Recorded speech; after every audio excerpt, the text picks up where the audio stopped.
Dia ngasih data tentang kayak lo tau artikel lama gitu. Ini gue Artikel lama gitu, tulisannya tuh nggak apa? Rahinya De Japara. Jadi itu tulisan dari Portugis yang menyatakan bahwa Ratu Kalinyamat nggak pernah tunduk sama Portugis. Gila bro. Iya valid berarti datanya itu. Bro. Iya. Gila.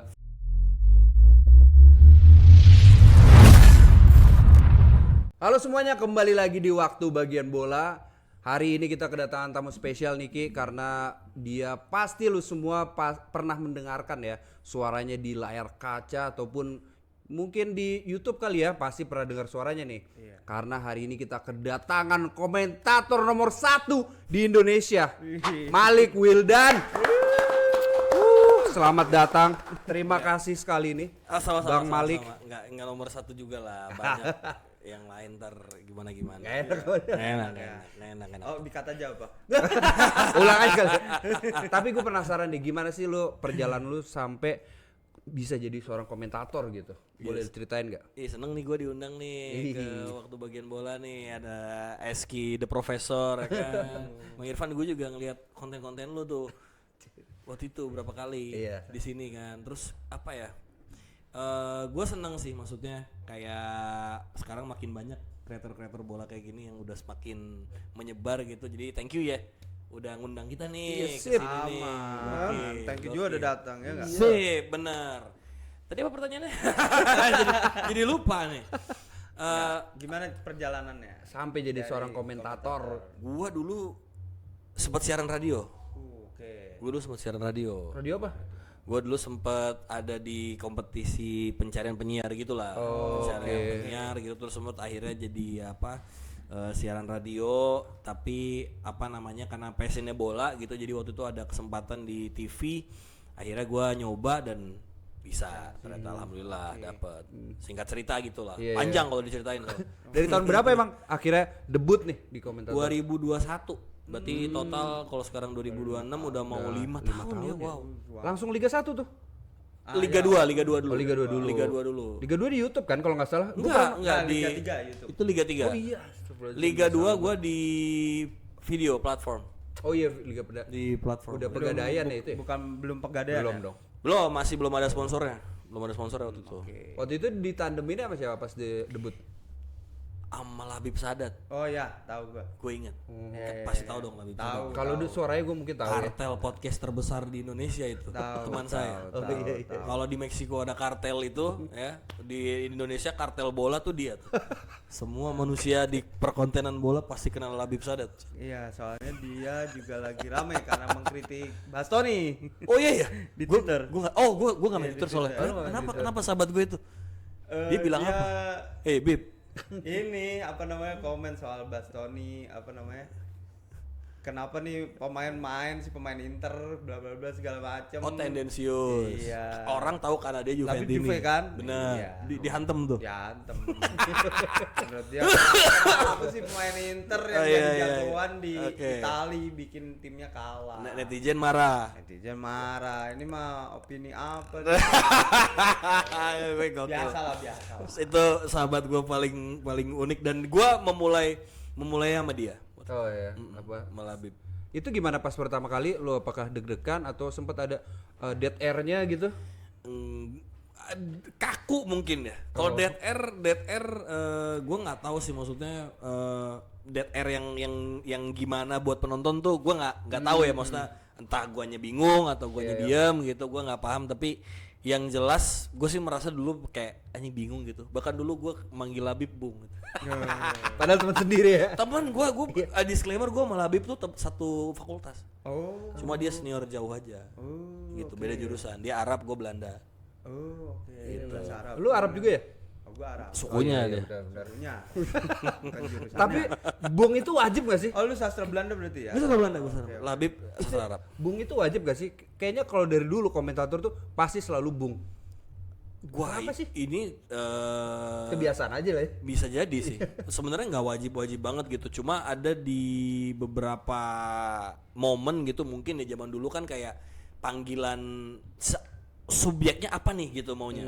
Kayak Mas kan mungkin terlalu casual atau gimana gitu, kayak Bang terlalu casual gitu. Tapi akhirnya ada satu masa di mana Bung jadi panggilan, dan itu kan dulu 90-an ya mungkin ya. 90-an gitu. Jadi sekarang kayaknya lebih enak ngemanggil nama sih daripada pakai Bung gitu. Oh kan. Gitu ya. Bro gitu enggak bisa ya, terlalu kayak itu menurut gue tergantung bagaimana arahan dari TV-nya sih. Oh iya gitu. Bisa aja kayak misalnya IBL kan kayak bahkan bisa pakai lo gue gitu. Tapi ada beberapa TV yang mungkin memang segmentasinya pingin ya udah kita firm AB aja gitu. Apa formal banget benar. Adalah salah satu stasiun TV yang masih mempertahankan pakai Bung kan. Kalau masih. kalian tahu gitu. Apa challenge-nya jadi komentator Liga Indonesia? Lu pernah nggak kayak keceplosan? Misalnya lu pendukung Persija nih. Aduh, komentator lu tuh terasa bias gitu. Oh, iya. Kalau ngelempar ternyata adalah bukan sebagai komentator tapi sebagai fans. Iya, ini banyak sih jadi perdebatan di dunia komentator ya. Karena apalagi kan mungkin dari eranya gua atau ya let's say 2018 kesini lah ya. Ketika nonton bola tuh di platform kan dulu mah di TV kan. Yang mana kalau kita mau marah-marah kan cuma ya entah marah-marah sendiri atau di sosmed. Kalau sekarang kan ada live chat tuh. Ya. Nah itu paling rame tuh. Wah dibilang wah komentator. Oh iya live chat. Itu dibilang wah komentator gini. Bahkan menurut gua nggak cuma bahasa atau penggunaan diksi, nada beda aja. Wah itu orang-orang udah pada jadi komentator mendukung ini. Kelihatan ya. Iya, jadi menurut gua tidak hanya penggunaan diksi gitu, tapi nada atau kemana dia lebih semangat mengarah itu. Sekarang netizen kan banyak yang pinter ya, gitu netizen yang budiman ini banyak yang pinter. Jadi menurut gua memang tinggal bagaimana kita membagi energi aja. Kalau buat gua gitu. Dan kalau dari gua pengalaman, mungkin bukan kepleset ya, tapi bagaimana penempatan diksi aja gitu, yang kadang berbeda gitu. Live chat lu bacain? Dulu pernah. Dan jujur itu mengganggu. Hah? Kenapa tuh? Karena jadi nggak fokus. Karena jadi kayak oh ya gini ya gitu. Akhirnya kalau sekarang gua tutup, maksudnya gua nggak buka video gitu. Paling yang gua lihat lu keganggu. Asli. Karena gua melihat bahwa ternyata ada reaksi langsung gitu. Tapi itu dulu ya. Kalau sekarang kayak I don't give a fuck gitu. Maksud gua nggak terlalu peduli juga. Mereka menikmati ya bagaimana kita membawakan dan ya itu hak mereka juga karena kan ada yang berbayar kan gitu. Jadi menurut gue ya ini tentang bagaimana lo sudah bayar dan kami sebagai orang yang memberikan ya harus mendeliver sesuatu yang lebih baik, itu aja sih. Kalau menurut gue gitu. Dan bebas aja, demokrasi aja gitu. Tapi ada di satu titik di mana justru ketika gue membaca ada juga momen mereka engage gitu sama kita. Mereka seneng gitu sama kita. Ada juga. Tapi sebelum sebuah pertandingan lu mempersiapkannya gimana? Apa yang harus lu siapin sampai akhirnya selesai jadi apa pertandingan udah selesai itu apa aja yang harus lu persiapin sih? Ya riset data pertandingan. Ya mungkin gua terlahir di era ya disclaimer juga ya, maksudnya gua terlahir di era yang mudah gitu. Maka tadi kenapa gua bilang bukan komentator nomor 1 juga gitu, bahwa banyak belum soon to be, amin ya, semoga ini doa gitu. Jadi ada kemudahan lah di generasi saat ini gitu, dan gua pun sebagai yang ada di kolamnya, gua tidak memungkiri itu gitu. Kita tinggal googling, kita tinggal riset media, buka news kayak gitu, Instagram membantu banget, Twitter, TikTok bahkan kalau misalnya emang lu orang yang bermain di situ, berbeda sama dulu. Gue pernah ngobrol dulu sama era-era kayak Mas Gita, Bung Toel, bahkan Mas Kus, Mas Kesit gitu. Mereka baca koran, mereka beli koran. Jadi buat pertandingan itu kita nih zaman kita dulu nonton Centro Campo Liga Italia, LDI, gitu-gitu Liga Jarum, itu mereka beli koran atau mereka reach out langsung tim. Nah kalau gua karena sekarang ya udah ada Google, ya tinggal riset, bikin datanya gitu, pemain kita kulik trivianya dan semua sudah terprovide lah. Jadi maksud gua kita terlahir di generasi yang memang tidak hanya dimudahkan gitu, tapi justru di satu sisi kita dituntut untuk proaktif. Karena percuma kan ada resource tapi lo justru malah jadi generasi yang malas gitu. Iya sih. Gue jadi ingat deh, gue 2016 tuh diundang iNews. Pernah. Apa tuh? Ngebahas apa tuh? Bola. Terus kemudian gue tuh beli koran dulu, Top Score. 2016 masih beli koran? Iya. Gokil lu. Gak nyangka pertanyaannya ada di koran itu tentang Adam Livondre.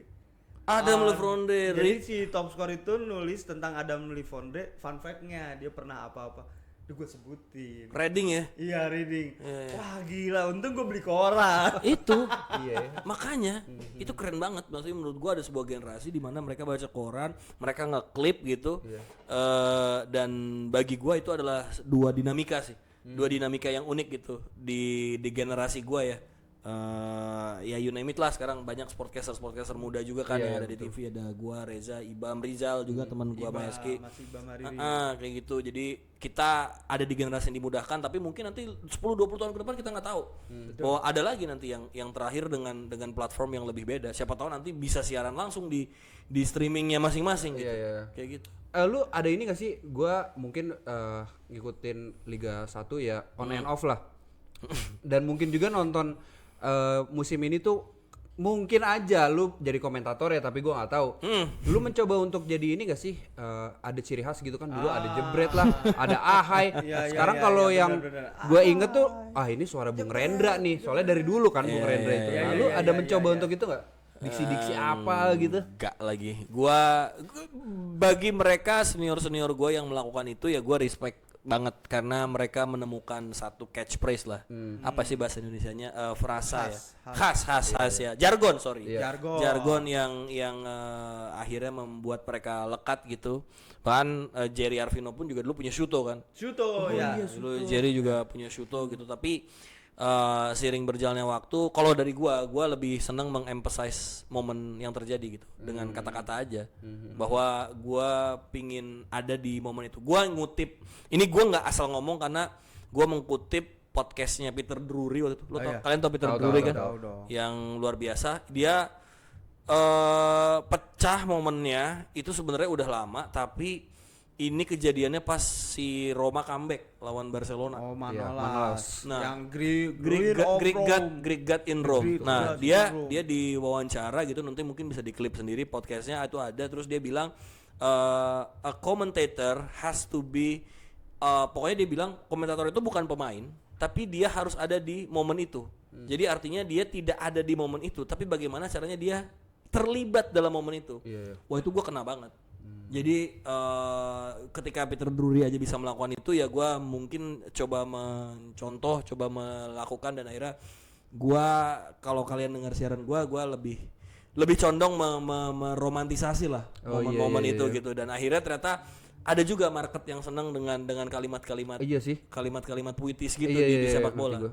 Itu ada di reels gue lah kalau mau. Gue beberapa kali ngeliat. Tapi itu susah loh, ngebuat satu kalimat seperti itu di momen yang saat itu. Skillnya.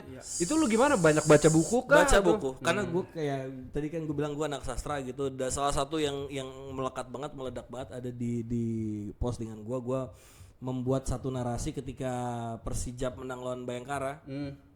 Gue kaitkan dengan Persijap menang lawan Persebaya, lawan Bayangkara juga sih, lawan Surabaya, di mana Surabaya kota pahlawan tapi Jepara adalah asal dari Ibu Kartini. Yang mana itu kelas. Yang mana Ibu Kartini juga seorang pahlawan gitu, dan narasi habis gelap terbitlah terang itu benar-benar melekat buat Persijap, karena Persijap habis dari bawah nggak menang-menang, dan mereka sekarang ada di peringkat 14-15 yang udah jauh dari relegation zone. Dan mereka attach banget. Keren banget, merinding gue bangke. Iya, gue juga. Bagus. Banyak yang bilang kayak gitu. Jadi menurut gua respect sama yang menemukan jargon apapun itu, dan gue juga menikmati waktu itu. Kita juga ada di media beliau. Jadi kita sangat respect juga, menikmati bagaimana dulu ada masa-masa kayak jebret, ahai, bahkan Om Rendra juga ada sukar dipercayanya waktu itu. Sukar dipercaya, betul. Itu keren, itu semua keren, tapi kita punya taste dan style yang beda. Jadi tinggal bagaimana penonton memilih aja gitu. Kalau pertandingannya boring gitu, 0-0 gitu, lu ada nggak bisa nih gue. Iya. Ada kayak gimana? Misalnya apakah ada pertandingan yang bikin lu boring gitu mungkin? Boring ya tergantung sih sebenarnya. Maksudnya kan mungkin kita juga kalau sebagai penonton bola kan ada 0-0 yang membosankan, tapi ada 0-0 yang seru ya. Nah, itu gimana ngeromantisasinya? Iya, atau enggak melift up biar apa tetap inilah walaupun ya, boring banget nih. Peluang. Mungkin misalnya kayak ada peluang, terus kita melihat bagaimana celah yang bisa kita ambil, atau kita baca trivia yang mengaitkan situasi ini karena gue pernah melakukan itu juga di match-match lain, misalnya sesuatu yang bisa kita kaitkan dari asal tim ini melawan asal tim mana gitu, historisasi momen. Kalau nggak salah gue juga pernah melakukannya, atau teman gue sih sebenarnya, partner komentator gue gitu, kaptennya Red Star itu tuh orang Bosnia. Red Star Belgrade. Iya, yang musim ini gue lupa siapa namanya. Gue juga nggak tahu. Jadi kapten di Red Star, orang Bosnia jadi kapten di Serbia kan. What a move, bro. Karena kan Serbia ya, what a move gitu loh. Maksud gue bisa lah. Kita tetap bisa cari celah untuk mentriviakan momen itu ke penonton gitu. Even itu pertandingan yang membosankan menurut gue. Iya. Kalau ada nggak ya tim yang lu suka gitu? Gak boleh ngomong lu ya? MU dong. Apa nih maksudnya apa nih? Tim Liga 1 dong. Oh, gua ini perbedaan gua dengan beberapa orang ya. Ada orang yang terlahir mendukung tim. Gua tidak merasa tumbuh dengan menyaksikan sepak bola Indonesia. Tapi gua ikut. Jadi gua nggak pernah attach sama daerah. Gua nggak attach sama Persija. Lu lahir di Jakarta apa orang? Gua lahir di Serang. Masa gua suka sama Perserang? Ada di Liga 4 tuh timnya kalau nggak salah, Liga 3. Egy Melgiansyah terakhir main di situ. Ada. Stadionnya dekat rumah gua soalnya. Ya, Adiaksa ya. Bukan, gue lupa yang lama tuh. Pokoknya ada di Kota Serang. Ada di Kota Serang. Nah, gue nggak merasa itu, jadi gue menikmati semua pertandingan. Kalau sekarang mungkin ya karena gini sih. Gue merasa bahwa sepak bola Indonesia ini salah satu quotes-nya Mas Adiani, tahu? Iya, tahu. Nah, Mas Adiani dia bilang bahwa MU juga benar. Gua nggak peduli kita siaran Champions League atau Piala Dunia atau apa, tapi sepak bola Indonesia itu adalah liga yang bisa kita sentuh sendiri. Ya, dekat dengan kita. Dan gua merasakan itu gitu. Makanya gua nggak merasa mendukung siapapun, tapi kalau ada fans yang berterima kasih sama gua, misalnya kayak Persita, Persija lumayan dekat, Borneo, PSM Makassar, mereka sangat senang gitu ketika di emphasize dan direngkuh bahwa ya mereka adalah bagian dan kita juga adalah bagian dari mereka gitu. Bahwa kita sama-sama mendukung dan mencintai sepak bola Indonesia aja gitu. Gua jadi ingat waktu itu gua nulis bola dan gua dekat sama, maksudnya ketika nulis itu di workshop itu Zen RS yang jadi mentornya tuh. Gue deket dah sama beliau tuh kan. Jadi ketika dia ngomong gue bisa perhatiin dan bener-bener masuk ke gue adalah sepak bola Indonesia aja dulu yang lu tulis. Karena mereka dekat dengan lu dan sesuatu yang bisa lu sentuh dan sesuatu yang bisa lu ubah. Iya benar. Lu tulis semuanya, lu serahin. Mereka tuh bisa akan sangat senang menerima itu. Karena dekat dengan lu, jangan jauh-jauh keluar mulu. Iya. Lu tahu nggak yang bikin gua akhirnya bisa sedekat ini sama Persijap Jepara? Itu cuma bermodalkan riset yang gua lakukan sebagaimana gua siaran. Jadi waktu itu ada momen mereka masih di Liga 2, pertandingan lawan Nusantara kalau nggak salah, gue masih ingat dia. Jadi gue tidak berniat ingin show off, gue nggak berniat ingin show off, gue nggak berniat ingin terkenal, gue hanya menyampaikan data bagaimana ini adalah momen terbaik Persijap buat promosi ke Super League di musim ini, karena mereka sedang ada di peringkat ketiga. Jadi kalau menang mereka akan mengunci spot 2 besar. Gue cuma membukakan narasi bahwa 2014 adalah tahun terakhir Persijap main di Super League. Jadi kalau bukan sekarang, udah 10 tahun nunggunya. Dan mereka dulu punya pemain-pemain yang luar biasa gitu. Fans ngerasa tersentuh cuma dengan gue menceritakan bahwa masa lalu Persijap adalah tahun di mana mereka pernah berjaya gitu. Mereka begitu berterima kasih cuma akan hal itu, dan akhirnya begitu berteman sampai saat ini. Dan gue I got my promise buat ke Jepara sih. Sampai saat ini belum pernah. Belum pernah. Dan itu pantainya bagus kan, Karimun Jawa. Karimun Jawa. Pantai Jepara. Ini apa namanya, dekat Semarang kan? Iya. Jalan darat tapi Jepara. Kota kerajinan. Kayu. Bahkan ada satu catchphrase gua yang dibantu sama fans akhirnya. Terima kasih juga ya buat Banaspati, karena Mas coba tolong bilang ini. Tahu nggak kalimatnya apa? Kali Nyamat tidak pernah tunduk. Tahu Kali Nyamat kan. Tapi tahu lo Kali Nyamat itu siapa? Enggak. Kali Nyamat itu ratu. Ratu yang ketika Portugis datang, Portugis malah balik karena Kali Nyamat nggak mau dibeli tanahnya. Dan itu asal di mana akhirnya ada catchphrase kalinya amat tidak pernah tunduk. Terus fansnya ngasih gue data, ini sumpah ya, ada di IG gue nanti bisa gue tunjukin. Jadi dia ngasih data tentang kayak lo tau artikel lama gitu? Ini gue Artikel lama gitu, tulisannya tuh nggak apa? Rahinya de Japara. Jadi itu tulisan dari Portugis yang menyatakan bahwa Ratu Kalinyamat nggak pernah tunduk sama Portugis. Gila bro. Iya valid berarti datanya itu. Bro. Iya. Gila. Valid. Sumpah, itu gue semakin meyakinkan bahwa bener tadi yang Eski bilang dan Bang Zen RS bilang, gak peduli lo pergi jauh, sepak bola Indonesia aja. Iya sih. Itu gila sih, gue merinding nih. Berarti kalau lo breakdown sesuatu nih ketika lo ngelakukan riset, itu berarti bukan taktik permainan tapi lebih ke storytellingnya. Karena gue host. Nah ini yang bisa gue klaim nih. Iya. Gue bukan komentator. Jadi ada perbedaan ya. Host tuh yang host, komentator yang pandit. Oh gitu. Ini yang orang kadang suka kabur. Iya. Semua dibilang komentator. Oke. Host itu menurut gua untuk membawakan acara, membuat bagaimana acara hidup, ya kayak MC aja, membawakan acara hidup, memahami rundown, ya, membawakan acara. Komentator adalah colornya, yang mengulas data, mengulas taktik, trivia dan lain sebagainya. Tapi host juga jangan kosong ya, gitu maksud gua. Jadi kenapa tadi pertanyaan Lucky? Karena gua host. Gitu, jadi gue lebih pingin mencari celah-celah untuk membawa acara tetap hidup gitu. Yang pinter biar komentatornya aja, bagaimana bola melesat masuk dari skema 1-2 biar dia yang jelasin.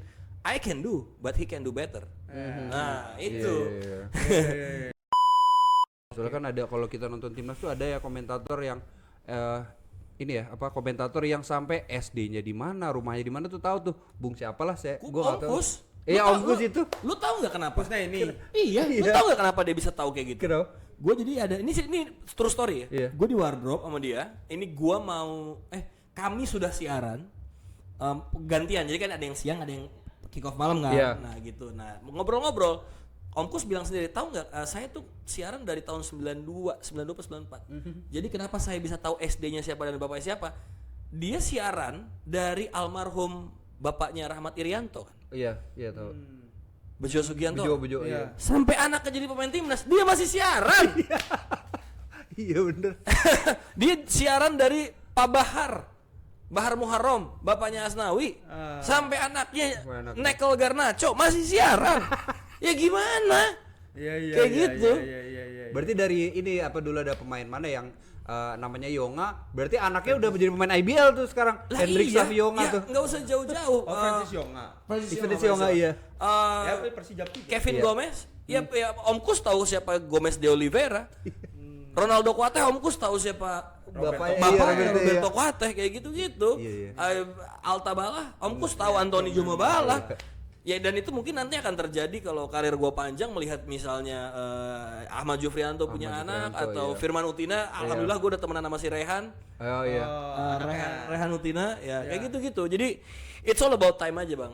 Kenapa Om Kus bisa sampai tahu SD-nya apa kayak gitu. Iya sih. Tapi gue juga salut sih sama Om Kus itu datanya. Pengalaman ya. Memang pengalaman. Jam terbang. Long live legend menurut gua. Om Kus salah satu yang gua. Tapi pernah nggak sih lo ngeblank pas live? Jujur sering lagi. Nah, gimana tuh? Jujur sering lagi. Karena kita itu terutama bola ya. Karena bola itu kan pertandingan yang sekuensnya beragam. Iya. Beda sama olahraga template. Contoh volley, serve, receive, point. Udah pasti. Badminton juga gitu kan. Ya paling kalau jago banget rally dikit, tapi tetap poin. Ada paddle, ada tenis kayak gitu. Tapi bola tuh kan ada momen di mana back mendelay pertandingan. Ada momen retain position. Ada momen di mana regrouping lagi. Tapi ada yang cepet gitu. Blank pasti. Keselip pasti gitu. Jadi itu masalah teknis yang gue pasti akan dihadapi, apalagi kalau kita memang nggak prepare. Wah itu bahaya. Dan mungkin momen yang paling bahayanya adalah ketika kita menghadapi satu situasi program baru gitu. Yang mana kita harus adaptasi, kayak misalnya dulu gue siaran Liga Belanda itu, wah itu adaptasi banget.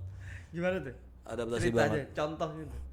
Ya misalnya kayak pertandingan tim yang gua nggak pernah tahu namanya, misalnya Heracles Almelo yang gua nggak tahu pemainnya siapa.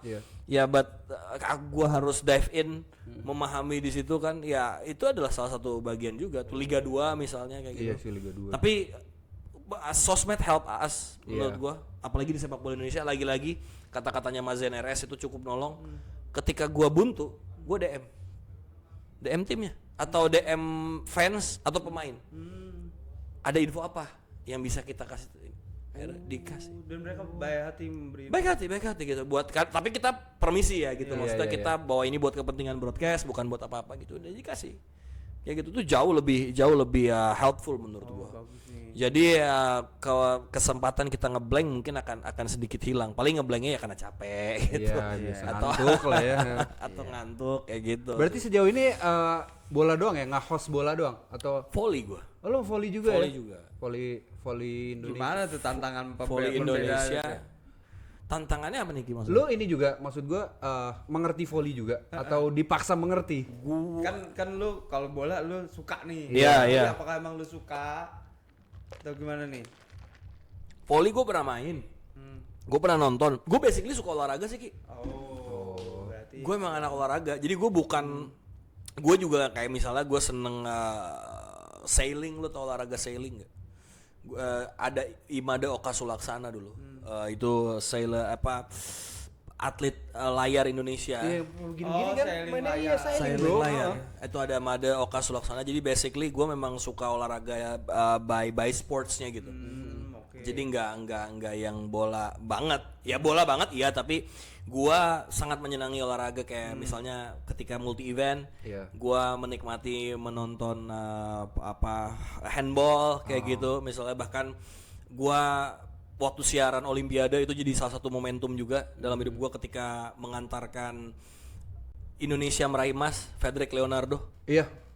Speed climbing itu kan kita juga jadi memahami. Jadi gua menekankan bahwa memang jadi sportcaster tuh ya nggak cuma bola gitu. Makanya gua suka volley dan Itu lu yang komentarin yang iya. Anjir, gua nonton tuh. Oke, silakan. Iya. Frederick Leonardo terus jadi memang volley gua main juga, gua suka ya memang nggak karena gua nggak tinggi ya gitu. Jadi cuma main aja tapi jadi bagian yang gua pahami gitu bahwa memang color terbaik seorang sportcaster menurut gua adalah ketika lo bisa mencintai olahraganya secara utuh, bukan cuma menyenangi satu hal. Karena kalau lo cuma bola ya you only football caster, not sportcaster secara menyeluruh gitu. Jadi ketika lo menaruh label sportcaster, ya lo siaran hoki, badminton, apapun siap gitu. Bahkan senior kita ya, itu banyak yang udah siaran Paralimpik. And it's special menurut gua karena Paralimpik lo harus mengenali jenis disable apa yang dialami oleh atlet ini. Oke. Gitu sih. Oke, kalau menurut lu nih dari perspektif komentator, perkembangan Liga 1 sekarang gimana sih? Mulai berat nih ya. Tadi udah asik-asik nih Kalau pertanyaan. SG emang berat ya kan?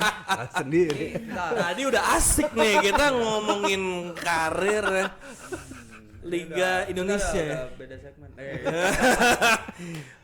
Liga Indonesia perkembangan gua melihat gini, gua tarik dulu posisi gua sebagai penonton ya. Iya.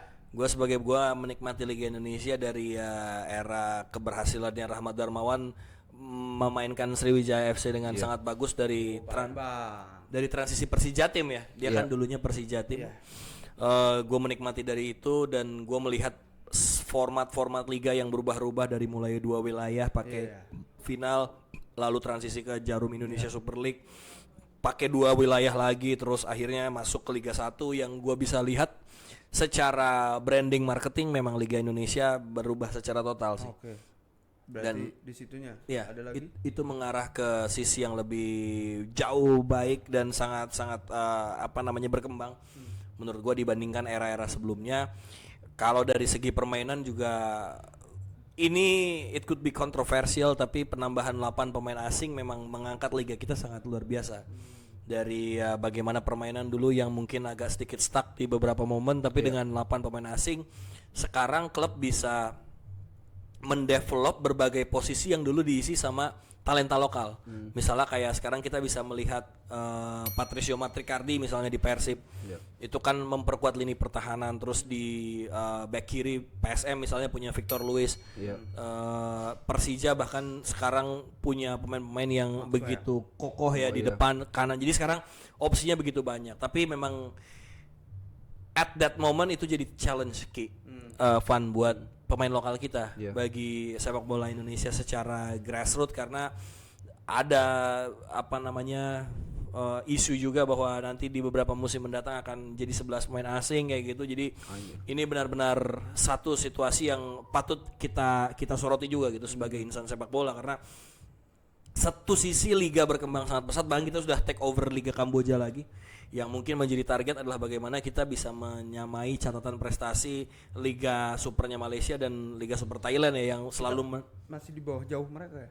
Kalau sama Malaysia dan Thailand sangat jauh. Singapura juga di bawah. Singapura kita ada di bawah, tapi mungkin mendekatinya mereka ya. Kita bisa mendekati mereka dulu gitu, karena Malaysia dan Thailand mereka selalu naruh wakil di Champions League Elite di babak perempat final. Bahkan musim ini aja kan ada Buriram, Sandy Walsh dan Johor Darul Takzim yang akan main di Jeddah gitu. Jadi JDT juara mulu. Iya. Makanya kalau jadi pertanyaannya Eski, kalau dari segi brand, marketing dan bisnis, Super League ada di ranah yang menurut gua udah bisa dinikmati oleh banyak orang gitu. Bahkan sekarang jadi pemandangan yang lumrah kalau ada bayi atau anak kecil atau perempuan datang ke stadion gitu. Tapi jadi challenge-nya adalah bagaimana root sepak bolanya sendiri gitu. Dengan 8 pemain asing aja sekarang akhirnya banyak pemain-pemain lokal kita. Gini deh, kalau lo nonton Liga 2, Andik Firmansyah tuh main di Liga 2 loh. Oke. Bray Fatari tuh main di Liga 2 loh. Wah, Bray Fatari. Yang di Dewa? Brian. Iya, Bray Fatari tuh main di Liga 2. Terus siapa lagi ya? Ya, kalau itu kan udah tua ya. Masih itu udah tua ya. Terus yang lokal gitu, yang lokal misalnya Nur Hidayat, Ikram Al-Ghifari, Boas, ya maksudnya, terus Rumah Kick. Ramai Rumah Kick ya. Itu nama-nama itu main di Liga 2 loh. Kenapa? Karena by konsistensi dan performance dia harus fight sama pemain asing. Jadi kalau kita lihat pemain lokal yang sekarang main di Super League, menurut gue memang skill yang benar-benar bisa compete dan juga tidak hanya memenuhi regulasi pemain U23 yang main selama babak pertama ya atau harus ada di line up gitu, tapi nama-nama kayak Beckham, menurut gua Rido, terus juga Egy, Ricky Kambuaya ini memang levelnya bahkan bisa bersaing gitu. Tapi yang jadi tantangan adalah apakah nama-nama pemain-pemain tadi ini bisa dialami nasibnya gitu oleh banyak pemain-pemain lain yang ini opini gue ya, sekali lagi ya, ini opini gue bahwa akhirnya karena slotnya susah, akhirnya pemain-pemain itu main di Liga 2. Tapi gue penasaran, kita di bawah Singapura yang menurut gue juga mereka sedang regenerasi. Iya. Dan kalau lo perhatiin dan lo kalau tanya sama orang-orang Singapura, mereka tuh nggak terlalu tertarik sama sport. Karena mereka orangnya sedikit, mereka banyaknya kerja. Nggak boleh nge-vape. Iya. Dan ya mereka tuh kurang, makanya mereka tuh gemborin terus nih kita olahraga, bahkan mereka ngambil siapa sih pemain timnas Singapura itu kan di kita pembinaan. Fandi Ahmad tuh anak-anaknya. Kan di kita kecilnya. Ilhan, Ihsan sama Irfan ya. Di Indonesia. Iya. Nah, tapi kok kita bisa di bawah mereka? Apa masalahnya menurut? Mungkin apakah ada di federasi, apakah ada di klub atau di pemain? Salah satu yang mungkin membuat Singapura bisa di elit adalah klub mereka yang sedikit. Itu juga Lion Sailor. Iya, itu bayangin liga mereka nggak sampai 18 banyak kita. Ya? Gua lupa 12. Deh, coba deh bisa di riset nanti lebih ini ya. Salah satunya juga negaranya nggak terlalu ini, bahkan pemain legendaris Arema Bang Along. Iya, dia pernah bilang bahwa nggak ada away day, istilah away day di Liga Singapura. Ketika dia main di Tampines, dia bilang nggak ada istilah away day karena dia bisa dari rumah untuk datang ke kandang lawan. Berbeda ketika dia main di Arema, dia harus 3-4 jam ke Wamena. Persiraja gitu kan. Dengan berbagai tantangannya gitu, dia pernah bilang gitu. Jadi mungkin salah satu faktornya adalah bagaimana otoritas Liga Singapura punya kemudahan gitu dibandingkan. Bahkan stadionnya ada di mall ya. Ada yang salah satunya, bukan yang jalan besar ya. Kalau yang jalan besar kan salah satu stadionnya, dan National Stadium. Mereka baru punya stadion International Singapura di 2018-an yang dibuka juga waktu itu lewat ICC ya, International Champions Cup gitu, yang klub-klub. Jadi menurut gua salah satu faktornya itu liga yang klub yang nggak terlalu banyak, terus mereka juga mengorbitkan dan mereka sudah punya Young Lions itu sejak era 2000-an.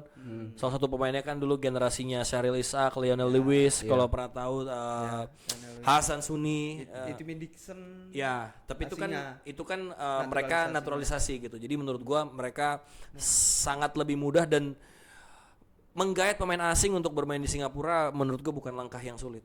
Karena banyak hal yang bisa dijanjikan untuk hidup di Singapura gitu. Bagaimana, dan ini true story, soalnya ada salah seorang kerabat yang bercerita agak berat untuk mengajak pemain main di Maluku Utara, misalnya main di Ternate, karena fasilitas yang tidak sebanyak itu meskipun dijanjikan gaji atau pendapatan yang ini. Tapi makanya kenapa pertanyaan lu Singapura lebih itu, mungkin karena tadi banyak pemain asing yang bisa digait dengan lebih gampang. Dan Singapura kalau nggak salah pembatasannya juga lebih lebar lagi dibandingkan kita aja udah 8, gue nggak tahu Singapura mungkin lebih. Tapi ya Malut sekarang ada Bu Sherly, pilih aja tinggal. Ya itu dia the best. Benar karena soalnya kan ada pemain Malut kalau nggak salah, Malut apa mana gitu ya, yang akhirnya dia pergi karena di situ nggak ada sekolah internasional. Eduardo Castanheira, Adriano sekarang main di Depok, main di Persikat. Oh, di Persikat Depok. Lagi dipinjemin. Jadi kan klub dia sempat pindah, jadi alasannya itu.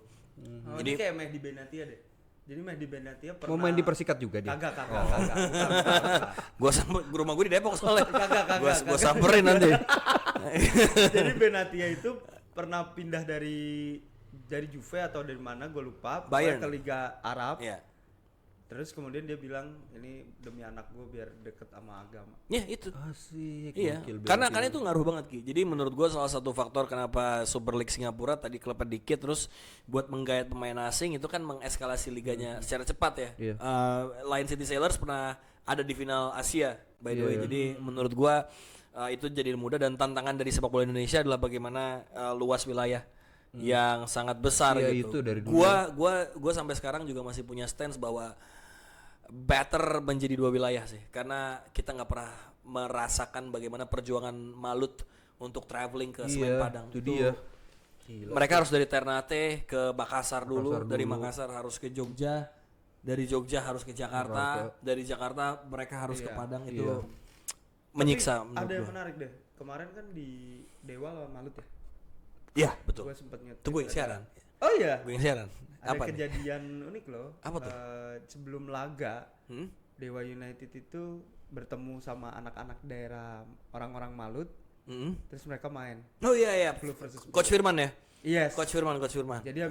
Jadi karena antusiasnya warga di situ, mereka akhirnya dipanggil, orang-orangnya dipanggil, ayo anak-anaknya latihan profesional, dan itu suruhan dari Jan latih. Oh. Pelatih Dewa. Dewa. Kasih core memories buat anak-anak ini. Iya, karena semua tim begitu seneng katanya kalau traveling ke Malut gitu. Justru yang menjadi challenge adalah ketika Malut harus travel away karena pulangnya mereka yang capek banget.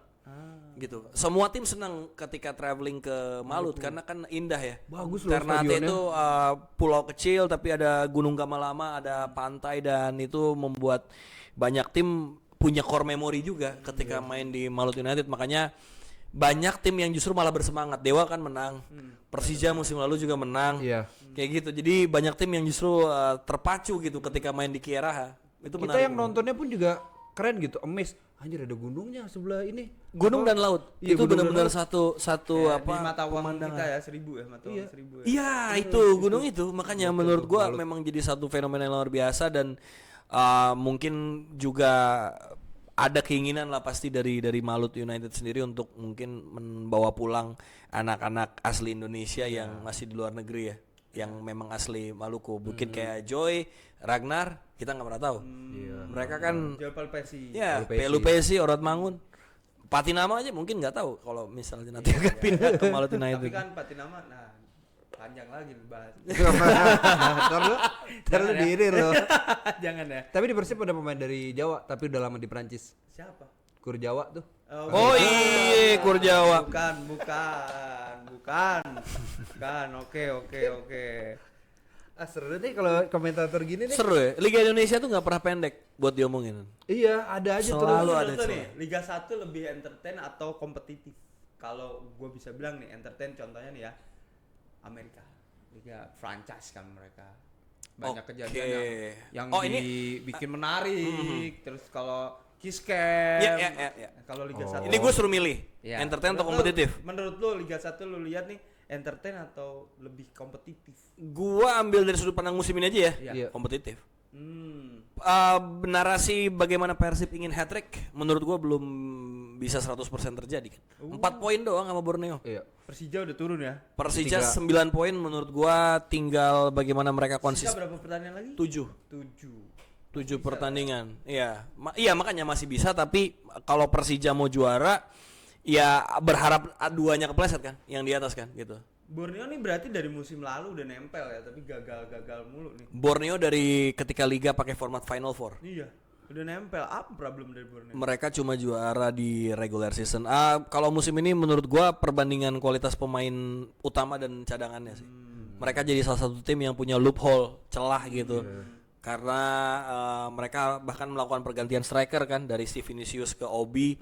Terus Peralta jadi pemain yang kerja keras sendirian bersama Via. Dan lokalnya menurut gua pakai Syihran dari 2021 sudah harus ada regenerasi lagi yang bisa membackup, karena Fajar Fatur Rahman, Persija ya? Rivaldo Pakpahan ya ini kan akhirnya jadi kesempatan buat klub-klub lain mengambil tenaga-tenaga mereka gitu. Jadi maksud gua itu PR besar sih bagi Bos Nabil dan jajarannya, Mas Popon juga gitu, bahwa sebetulnya tim Borneo ini adalah salah satu tim yang nakutin gitu tiap tahun, tapi klimaksnya selalu anti klimaks diambil terus, oleh tim lain gitu. Sama ini sih kalau gua, ini mohon maaf ya, tapi kalau PSM Makassar tuh sebenarnya ngeri terus, cuma mungkin 2 musim kendala ini finansial aja. 2 musim ini ya? Iya. 2 musim ini ya? berantakan. Siapa dulu pelatihnya? Bernardo Tavares. Ya itu Juara kan itu. itu kan pindah juga karena satu dan lain hal yang membuat dia akhirnya Willy Jampluim baru juga come out dan soal baru mencari kenyamanan gitu akhirnya. Bahkan ketika mereka akhirnya ngambil Thomas Trusha, ternyata itu adalah pelatih dengan latar belakang yang sangat berbanding terbalik gitulah. Kalau kita bilang dari Bernardo Tavares, jadi ya ini PR besar, dan gue juga dekat sama Maxman. Ya mereka curhat banyak lah. Mereka cukup curhat banyak tentang apa yang terjadi, karena sebetulnya pemain asingnya nggak jelek-jelek banget. Alex Teng, terus ada Yuran. Iya, terus Yuran Fernandez. Fernandes, terus mereka punya Dusan Lagator, ada pemain-pemain dari Tajikistan juga gitu. Jadi sebetulnya ini bukan tim yang buruk menurut gue. Iya. Oke. Nih gue menarik nih, sebelum ke penutup, Iya. kita bahas Indonesia dulu kali ya. Boleh. Wih, paket. Biasanya sepaket tuh, sepaket. Gimana lu melihat timnas dengan banyaknya pemain naturalisasi? Apakah lu oke dengan itu atau udah cukup aja nggak perlu naturalisasi lagi? Kalau dari gua pribadi ya sebetulnya gini, sebenarnya kan naturalisasi yang dilakukan oleh Indonesia kan satu hal yang tidak menyalahi gini. Naturalisasi tidak menyalahi aturan. Fair. Semua negara melakukan itu juga di berbagai dunia gitu ya. Bahkan Spanyol yang sudah kaya raya dengan talentanya aja harus manggil Diego Costa ya, bukan punya root mereka gitu.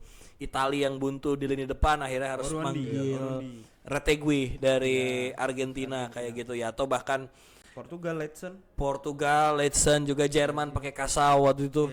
Jadi menurut gua bukan hal yang ilegal, cuma hal yang harus dibold dari bagaimana masifnya naturalisasi yang dilakukan oleh Indonesia adalah sejalan atau belum dengan pembinaan secara berkala yang ada di Indonesianya gitu. Karena mungkin kita sudah punya EPA dari usia U18 sampai U19 sampai U21 yang bisa ngelahirin pemain-pemain kayak Valdo Pakpahan, terus juga Doni Tripamungkas juga lahir dari situ. Tapi apakah proyek naturalisasi yang mau dilakukan ini, pertanyaannya adalah mau sampai kapan gitu? Karena kita sudah punya tabungan squad yang sudah sangat baik. Jadi parameter dari naturalisasi ini apakah memang ingin memberikan talent pool yang banyak bagi timnas Indonesia ke depannya, atau memang hanya ingin membuat brand image secara internasional? Karena kan akhirnya sekarang terbukti dengan berbagai polemik yang terjadi, kita bisa memaklumi situasi beberapa pemain yang akhirnya pulang ke Indonesia karena tahu bahwa ada masalah paspor gate yang terjadi di Belanda gitu. Tapi kalau dari gua pribadi, naturalisasi tidak menyalahi aturan, naturalisasi sah-sah saja, tapi tinggal bagaimana kita punya proyeksi ingin seperti apa. Jepang dengan main map 100 tahunnya mereka, artinya mereka itu akan jadi juara dunia di tahun 2050. Tapi kalau kita lihat dari Haji Memoriyasu sekarang, gua bisa lebih yakin bahwa Jepang akan jadi negara Asia pertama yang jadi juara dunia. Iya, Bahkan gua punya stance yang sangat kuat bahwa AFC akan punya juara dunia terlebih dahulu daripada Afrika dan Amerika Utara gitu, karena Jepang bisa ngalahin Inggris, bisa ngalahin Jerman, bisa ngalahin itu, artinya sudah punya proyeksi yang jelas. Nah itu kan terjadi ketika pembinaan di lokalnya berjalan dengan seiringan Ki. Iya, Gitu. Bahwa kita punya pemain seperti Donitri Pamungkas yang akhirnya dipilih oleh John Hartman. Kita punya Beckham Putra yang dipilih sebagai orkestrator permainan loh. Pemain nomor 10 itu penting perannya gitu. Kita punya Rizky Ridho yang bahkan bisa full time bermain bersama Elkan Bagot dan Justin Hubner dan Jay Itzes gitu. Artinya talenta lokal kita ini nggak habis. Tinggal bagaimana kerannya dibuka terus gitu. Jadi kalau memang pingin terus melakukan proses pencarian diaspora, pembinaan di lokalnya ini juga terus dibanyakan. Plus satu, ini harapan gue dari dulu yang pingin gue buka di WBB adalah please banget kembalikan turnamen di sepak bola Indonesia, Cup Competition. Copa Cisamsu. Apapun itu, mau Copa Cisamsu, mau apa, karena futsal kenapa punya tim nasional yang sekuat itu? Mereka punya cup competition, mereka punya futsal Nations Cup, mereka punya liga-liga yang lain gitu. Artinya itu akan jadi parameter bahwa klub tidak hanya Persib, klub tidak hanya Persija, klub nggak cuma Arema, bisa saja yang jadi juara Piala Indonesia nanti misalnya PSIM. Itu akan bikin senang warga Jogja kan? Sorry nih ya, Piala Presiden baru penutupan. Itu kan dia. Cup competition. Itu pramusim menurut gua. Itu pramusim. Bukan. Karena vibes-nya kan serius banget. Banyak loh yang komen pelatih-pelatih. Sempat menjadi seru ketika 2015-an ya pertama kali dibuat, karena waktu itu kita lagi transisi kan. Transisi dari dibekukan FIFA terus kita mencoba cari hype lagi. Jadi menurut gua Piala Presiden tetap seru. Kalau seru jujur seru, tapi itu pramusim. Iya, makanya memang harusnya Piala Presiden diubah aja jadi turnamen yang lebih menjanjikan. Iya, pramusim. Karena pemain itu butuh jam terbang. Iya. Makanya butuh cup competition itu, karena untuk nyiptain persaingan nambah jam terbang. Gitu. Kita nggak pernah tahu bahwa misalnya kalian pernah tahu Rezaldi Hehanusa kan? Iya, tahu. Menurut gua dia belum habis. Walaupun dia ACL cedera. Iya, tapi umpan masuk ke dalamnya itu masih menjanjikan, dan kita bisa melihat nanti ketika Rezaldi bersaing dengan Donitri bisa bersaing salah dengan satu pemain yang ditemuin dari Tarkam ya, Villa 2000. Betul, itu dia kuncinya Luis Milla loh itu. Orang Tangsel. Iya gitu maksudnya. Terus pemain-pemain lokal yang mungkin nggak punya kesempatan di liga, ada cup competition. Jadi menurut gue pingin banget ada cup competition gitu, yang akhirnya membuat iklim sepak bola Indonesia tuh semakin menarik. Iya. Iklim sepak bola Indonesia tuh semakin menarik gitu, dan yang gue yakin banyak klub setuju juga adalah itu, kesempatan untuk main bola apa sih yang dicari? Juara kan? Menang kan? Ya itu Arsenal aja enek kalah di Piala FA. Iya, artinya nggak ada tim yang pengen kalah gitu. Iya, artinya sewadi dulu deh. Ketika Conference League diinisiasi kan dikatain lah Liga Melon lah, apa pas Chelsea juara fansnya seneng juga. Iya kan? Pas Roma juara fansnya seneng juga gitu. Artinya ketika ada piala, parameter kebahagiaan klub dan sepak bolanya ini juga berjalan baik gitu. Kapan lagi misalnya lu ada narasi nih orang Tangerang nih deh. Kita kan studio dekat daerah Tangerang nih. Persita juara Copa Indonesia. Wah. Kalau rame, Bro. Cerita nih kan lu pernah Belanda. Kalau Paspor Gate itu kenapa sih sebenarnya? Paspor Gate itu karena kan Justin Hubner baru ngelain anak Breda ya. Ya, ini singkat aja ya, karena panjang banget nih kalau dijelasin. Singkatnya intinya itu adalah bagaimana permasalahan izin tinggal dan izin kerja. Udah itu aja. Memang kalau ngobrol sama yang orang dekat dengan sepak bola ini nggak cukup satu episode. Panjang banget ini. Gue tutup satu deh pertanyaan. Boleh, ada silakan. Lagi, buset. Komentator favorit lu siapa? Oh iya belum. Wah, anjir.